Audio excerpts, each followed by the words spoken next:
Hi everyone, Carter Krishnaiyer here for the Kingfisher from Beyond the 90. Miami FC go to Jacksonville in the first ever matchup of this new Florida rivalry and defeat Sporting Jacks 4-2. My colleague Jonathan Starling, who covers Sporting Jacks, will have a full post-match recap.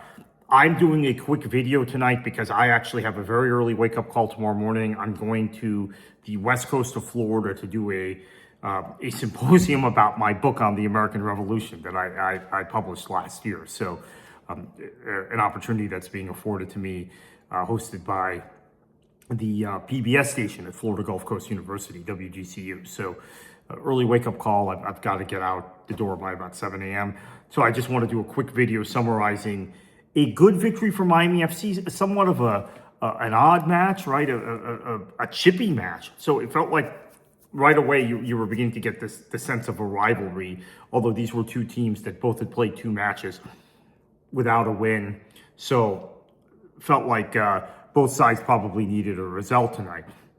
And I thought Mason Tunbridge, who is a player I really rate highly and thought was, for me, the most exciting signing Miami FC made this offseason. You've heard me say that before. He was really, really good today. He gets the start. Gaston Mandoni did not start him in the first match up in Louisville for some reason. And that showed. He brought a quality and a sophistication in terms of attacking play to the side once he came on in the 60th minute of that match in Louisville. And tonight he was really good. He got the first goal for Miami FC. Now, Jacksonville scored basically with the first move of the match. Remember, because of the labor dispute, the players are not kicking a ball for a minute. So opening sequence, very, very good call today from Cole Pepper and Corey Herzog. It was good to have them. Cole, one of the best in the business. Corey Herzog, a guy we know really well in the state of Florida from his time with Orlando City and with the Tampa Bay Rowdies.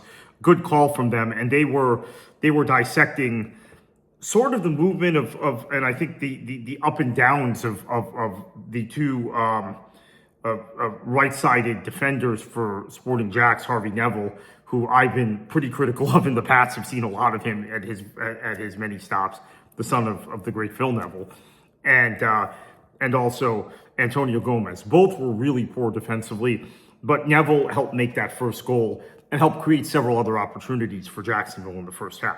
So for Miami, what did I like? I felt like Turnbridge was the best player on the pitch, bar none, by a mile. Keep in mind, he played college soccer for one season at JU, at Jacksonville, before moving on and then playing for Tormenta FC in the USL League One. One of many players that have played for Tornbridge, for Tormenta, that have been really good. Without Lacadia and Rune this week, Miami FC were fine. Pipe Rodriguez, who I rate very highly, I'm a big fan of, came in, did a really good job. He's now a full professional, signed with the club after 2 seasons as an academy goalkeeper who ended up having to play an awful lot. And his experience showed today, that baptism by fire. Roca, who there's a lot of hopes pinned on with the club this year, very, very good match, got a goal for his trouble. And Dongo gets a goal, although he was miles offside, but it was good to get for the young Cameroonian attacker, who there are also high hopes for, to open his account. But he was miles offside on that. The officiating left a lot to be desired today. I think basically there were so many poor calls both ways it evened out.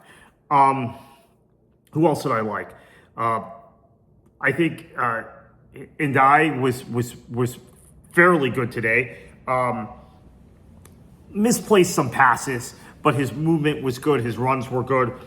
His link up with Molesi and Ndongo, really good on that left side going forward. Dalton Knutson picks up the early yellow card, breaking up a counterattack. Kind of a smart yellow to take, although he didn't make that much contact, but still looked like a professional foul. So that's a, but otherwise he had a really good match. The back three worked today. Knutson, Calfo, and Kilwayne, although Kilwayne wasn't phenomenal. And I felt like Matias Romero, who is a holdover from last year and actually was one of the better Miami FC players in the first two matches, didn't have a great game, didn't have to do a whole lot today, and actually got beat a couple of times playing in that wing-back position, right wing-back position. Who did I like for Jacksonville? Rafferty Petter is a player that have heard a lot about. I really liked him. I did not think Jaskalainen leading the line was particularly good for Jacksonville. Dita Armstrong, who is the son of the great Des Armstrong, one of our builders in American soccer. He had quite a good game. I like what I saw from him for Jacksonville. But I think that right side of their back line was so poor, and then eventually Traore kind of fell into that too, the left center back, that they were undone pretty easily. So great win for Miami FC, 4 points through 3 matches. Now have an opportunity to build on that with Rhode Island, who have not played well thus far this season, and actually drew against this same Sporting Jacks team in Pawtucket a couple weeks ago in a match, which was characterized by heavy winds, but I thought Jacksonville played really well in that game. I thought Jacks outplayed them in that match. And then after that, they get Hartford at home. And you know what? Hartford has started the season so well, but they're probably due a defeat. So a good win for Miami FC tonight. We'll catch you on the Kingfisher after the match Saturday.